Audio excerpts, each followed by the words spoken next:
Thank you for joining us for the second of our coaching seminars, which is focused on continued growth and learning of coaches. My name is Tim Crosby and I'm going to facilitate tonight. In this seminar, Elwyn Jones will discuss the issues around coaching while you're still being a competitive athlete. So whether you're a young athlete looking to step into the world of coaching, an athlete looking for options towards the end of their career, or an experienced coach who may have athletes they know will make good coaches in the future, I'm sure the experience and knowledge Elwyn brings to this topic are invaluable. So let's hear from our 10-time Australian national champion and also Australian international representative, Elwyn Jones. All yours, Elwyn. Hello, everyone. This is new to me, so bear with me if I'm not very good. I'm used to coaching outside. So thank you all for being here. What am I going to talk about? So I suppose what I want to say first is I haven't considered myself an athlete for quite a few years now. I do athletics, but I consider myself a coach.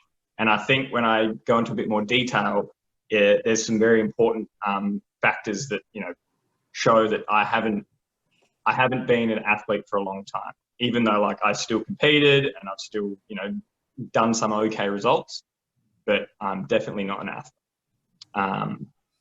So all right, let's get started.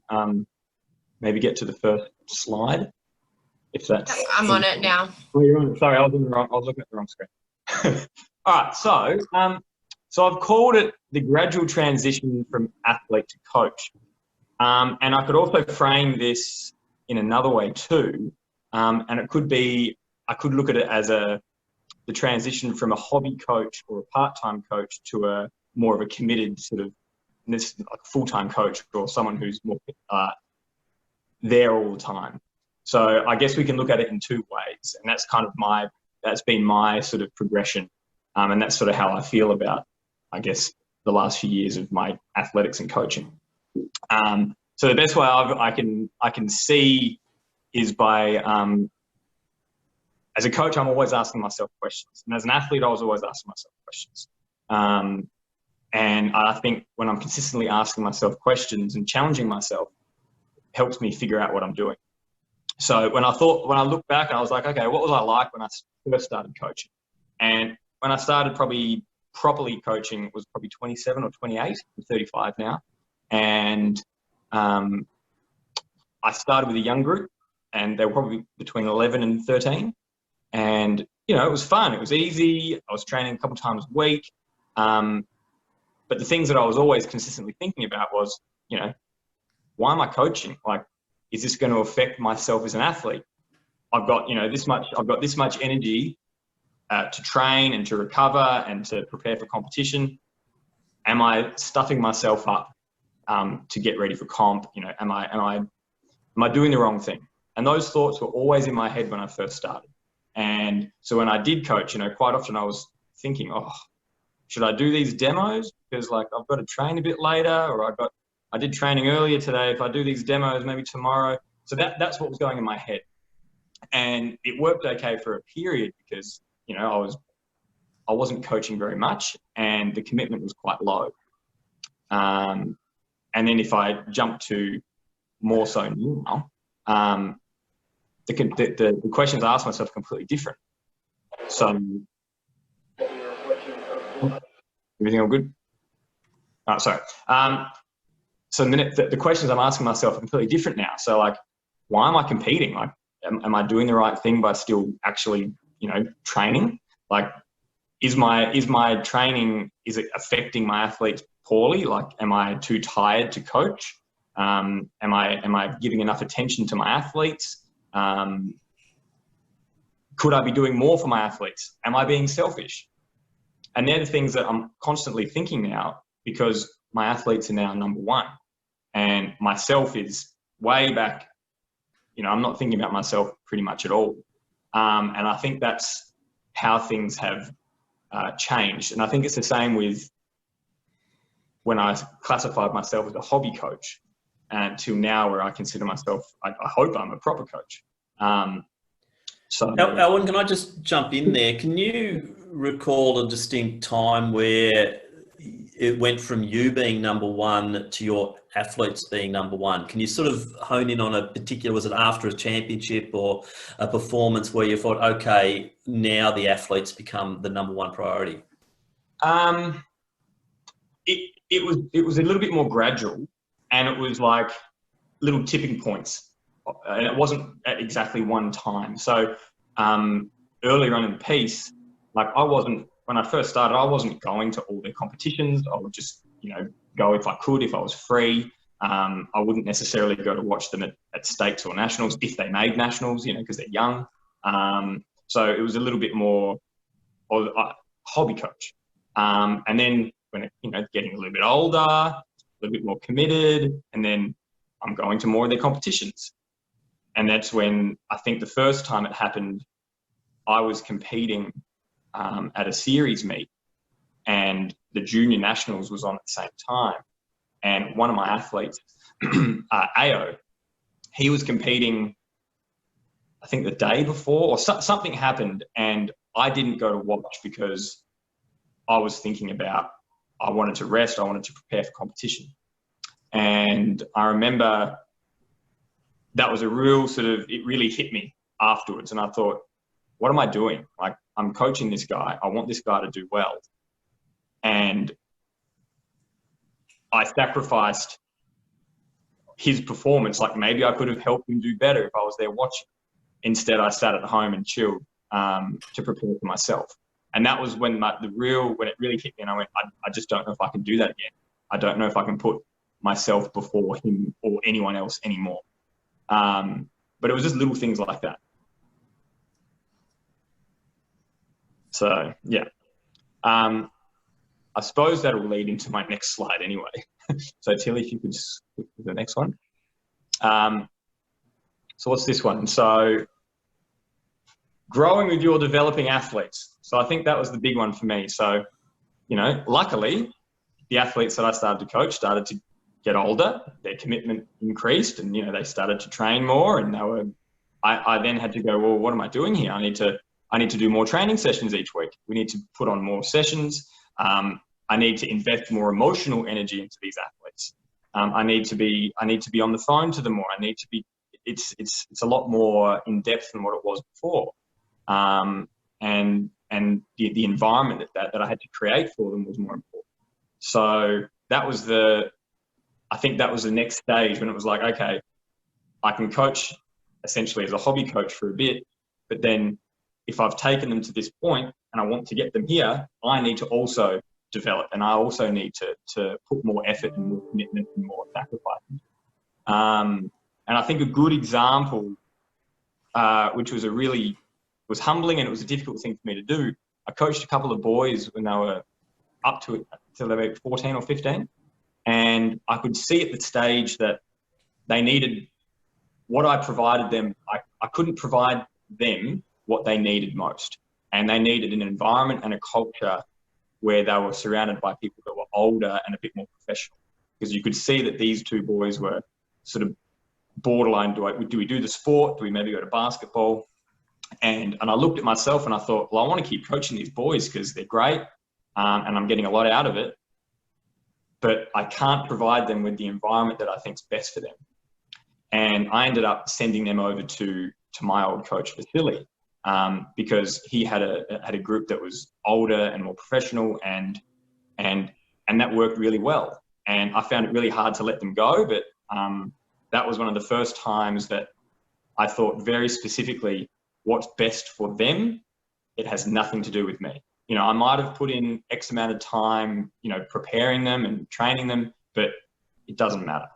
And I think one of the big lessons I've learned as an athlete, athletes get one chance.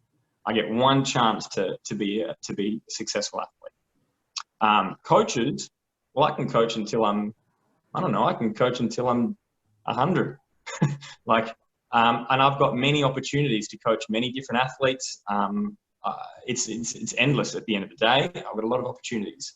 So it's my job as a coach to make sure that the athlete, I'm giving them the best thing that they can have. And if I can't give it to them, I need to find something that's better. And that was a big one for me, and that would have been when I was about 30, maybe 31. And obviously since then, the squad's gotten older and developed, and now I can provide those things that I couldn't before. And I think that's one of the important ones. And I think Just a question I want to ask you though, Owen, about sort of on that theme. You won't be hitting the boards forever, and I'm not sure what your plans are for how long you're going to remain doing the triple, because as we know, it's a pretty hard event on your body. But are you sort of enjoying this period when you can be out there with them as well? And probably as a side question to that, do you see yourself as a little bit of a role model for your current group of athletes as well? Like they can see your preparation, the way you go around business, and you're still jumping pretty well. Well, I'll tell you this much. This last season, the one that obviously didn't finish, was probably the happiest I've been as an athlete in a long time. And I didn't win one competition. So I think the best I got was third in all the comps that we did. And most of those comps, two of my athletes beat me in every single comp. And I don't think I jumped disgusting, but they jumped well, and they deservedly beat me well. And AO was one of those who I've coached since he was 14. And I'll be honest, I never thought that far ahead, but I was very happy to be able to compete with him and him to thoroughly beat me easily in several comps. It made me very happy. And it was fun. And it's a weird thing to be coaching in the arena. So I did a comp this year at one of the high velocity meets, and I think I had 11 or 12 athletes in the comp, and I was competing too. So I'll say competing because I would sit there at the sideline and coach everyone's run-throughs, and then, I actually need to do a run-through. Hey, can someone check my foot? And then watching all the attempts, and I would sit there coaching between attempts, and then, Alan, you're up next. Okay, cool. All right, let's go jump.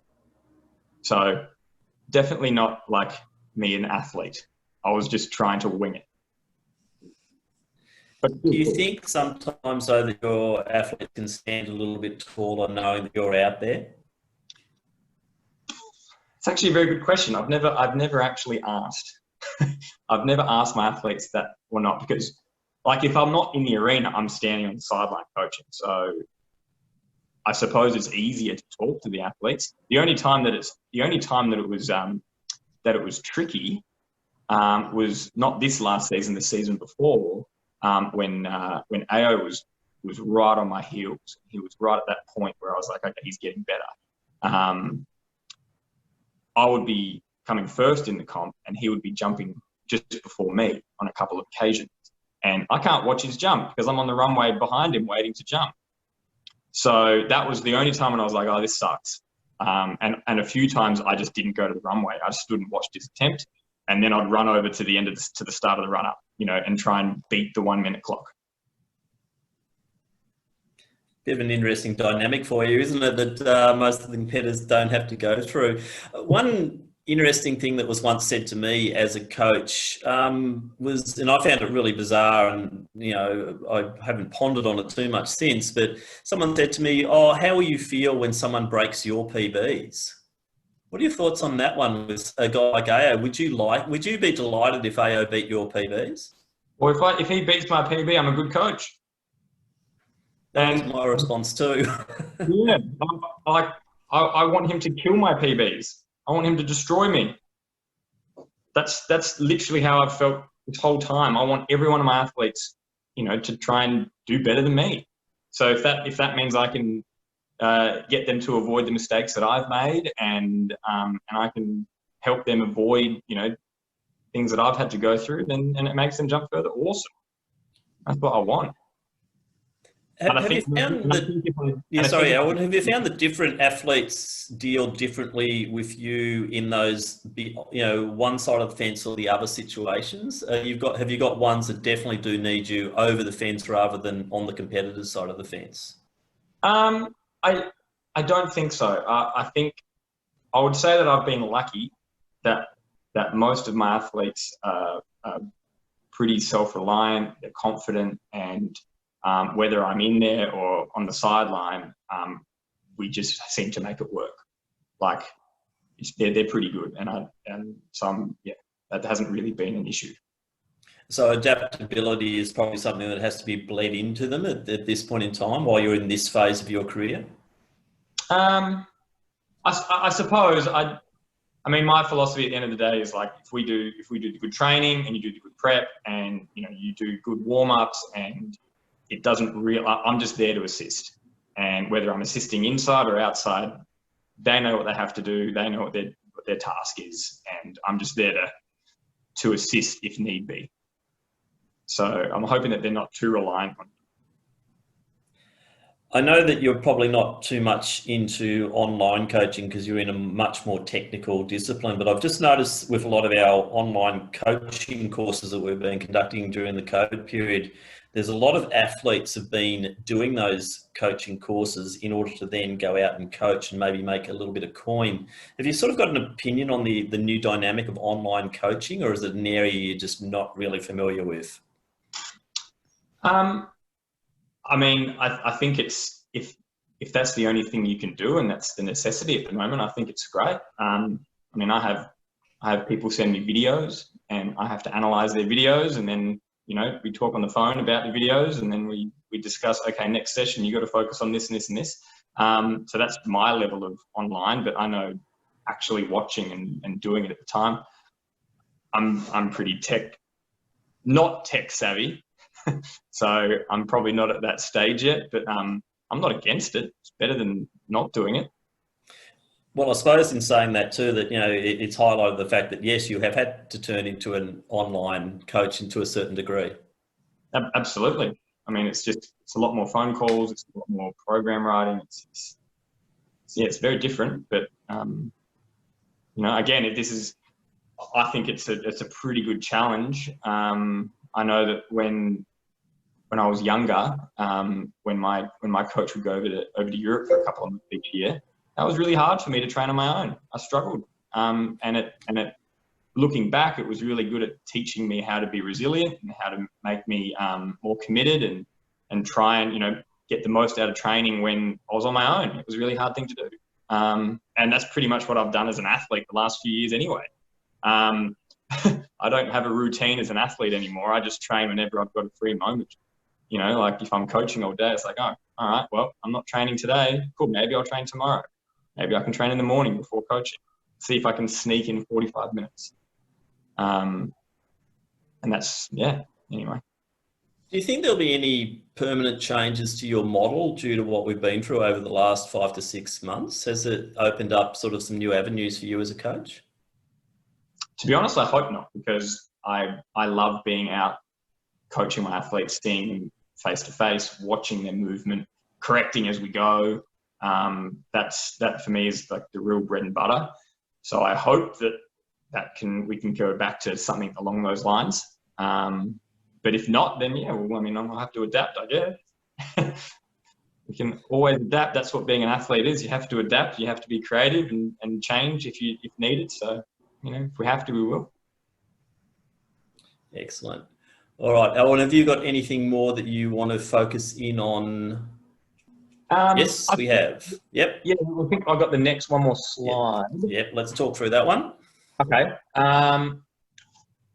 So yeah, I guess the question is, you know, why still compete? And I think it always comes back to me is like, again, it comes back to asking myself questions. Why am I doing it? What's the purpose? And everything is about purpose. And, you know, I'm not really doing it just because it's fun and I'm enjoying it. And, you know, luckily my body still is in pretty good shape, so I can still compete. But I'm not doing it just because I can. I've found that training on my own the last few years was really interesting because I do a lot of reading, a lot of research, and I can experiment and I can try, okay, that sounds interesting. Maybe I'll try that routine. This is a system I wouldn't have done before, or this combination of exercises or combination of sessions in a row or gym things, whatever it may be, or a different cue or something unusual. And I'll try that at training on my own, and I'll see how my body responds and see what happens. And then that gives me a better idea of, actually, that could work really well with this particular athlete, or this system could work well with this person. And it's really helped me to sort of, I guess, give me more tools for my toolbox when I'm coaching, because, you know, every athlete's different and everyone needs different things. And that's been a really important one. And, you know, as obviously I'm 35 now, it's not easy to train. You know, I get sore from doing things that aren't really, it's not really training. I'll go for a few runs and I'm like, oh my God, I'm an old man. Whereas like in my 20s, well, that was just a warm up. So, so it's a weird dynamic, but it's also given me a lot of opportunity for, I'm getting niggles and small injuries constantly. So I have to deal with those, but then I'm finding good ways to deal with those. And then that's helping me with my athletes because, you know, they're getting niggles and I'm like, oh, I just had that last week. I know exactly what to do. Here's what you should do. And it's been really good from that perspective. So I was kind of like, bring on the niggles, bring on the injuries. Let's go. I'm going to sort this thing out and make myself smarter, or hopefully smarter. And then the other one that's been really interesting is, or I've called it trying to perform under chaotic circumstances. And so a good example is how can you perform and how can you either compete or train when your preparation has been just completely, you know, inhibited. So a good example was the last nationals that we had. We had the open women's triple jump directly before the open men's final. And I had 3 athletes in the final, I think, in the women's. And I was like, okay, so it turns out I'm not going to be doing a warm-up before I compete. Awesome. So I watched the whole competition, and when I had a free moment in between jumps, I would maybe do a bit of stretching, a few high knees in the grandstand. And I was like, all right, let's do it. Finished the competition, and then I walked into the call room. Totally underprepared and just not ready to go. And I just did and then that's the question. How can you try and perform when you haven't done the routine that you meant to do? So I got a lot out of that, and I'm hoping that my athletes don't have to do things like that. But, you know, if there is a situation, I can hopefully help. Excellent. Just reviewing all that information, is there anything you would have changed over that last 7 to 8 years? Anything you would have done differently? Good question. I guess, again, that comes back down to what my goals and my priority is. So if I thought back and went, okay, I reckon I could have made that national team. Should I have been coaching? Probably not. Or should I have been coaching as much as I was? Probably not. But looking back, I don't know if I want to change that because I made that decision. I want to be a coach, and that's my priority. And I'm making my athletes and my coaching number one, and myself as an athlete way back. So definitely don't regret it, but I guess understanding what could have possibly changed. Probably one last question from me. When you look back over that last 7 or 8 years, have the majority of the highlights for you been your own personal performances or those of your athletes? I honestly don't remember too much about mine. I remember very, very clearly many of my athletes' performances and the significant highs and the joys of their performances. I really cherish those. It was probably the last nationals, the last one that we had that I won. That was special for me. I will probably remember that one more than most. Not because I jumped well. I definitely did not jump well, but I think it was just, yeah. I didn't think I was going to win. I'm old, and it just happened. But that's again, even if I compare with the others, the athletes are way up here and I'm down here. All right, what we might do now, there's been no chat come through. If anyone wants to unmute themselves and ask Elwyn a question, and it could be on any type of topic, this is a great opportunity to pitch in. So if If there's any general questions out there, then Alwyn would be very happy to answer them, as he has been for the whole night.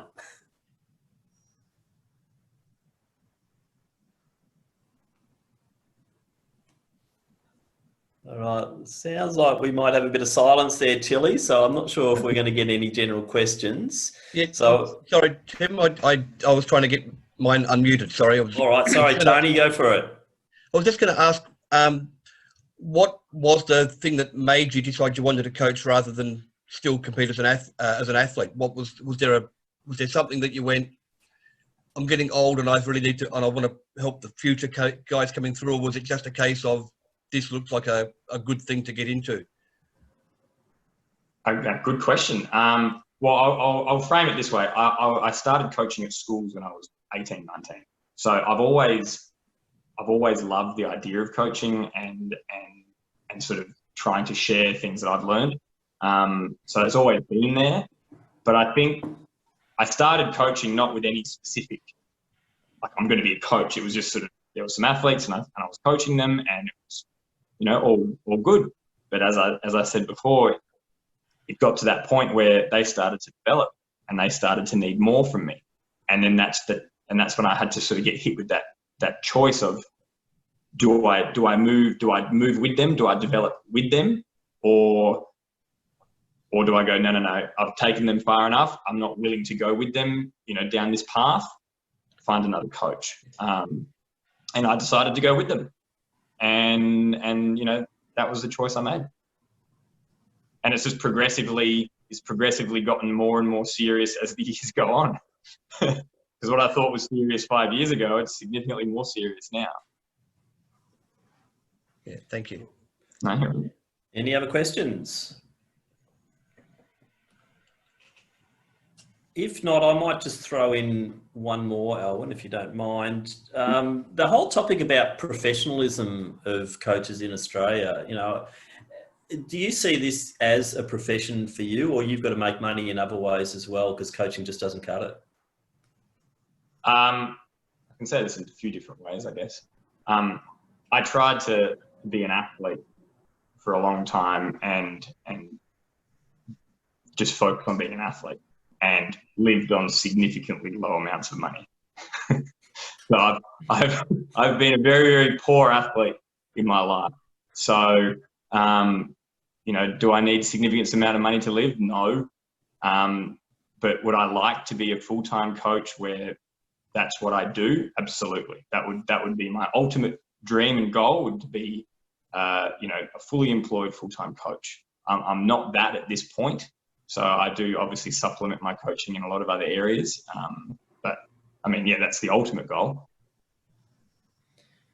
Do you see a future though in Australia? Do you think that we do have the structure or the mechanisms to get there anytime soon? I think it's a big concern for a lot of, because looking through the list of people on tonight, there are some people in that situation who would love to be doing that, but gee, we haven't got the US collegiate system, have we? Well, I mean, this could open up a whole can of worms, couldn't it? This whole conversation.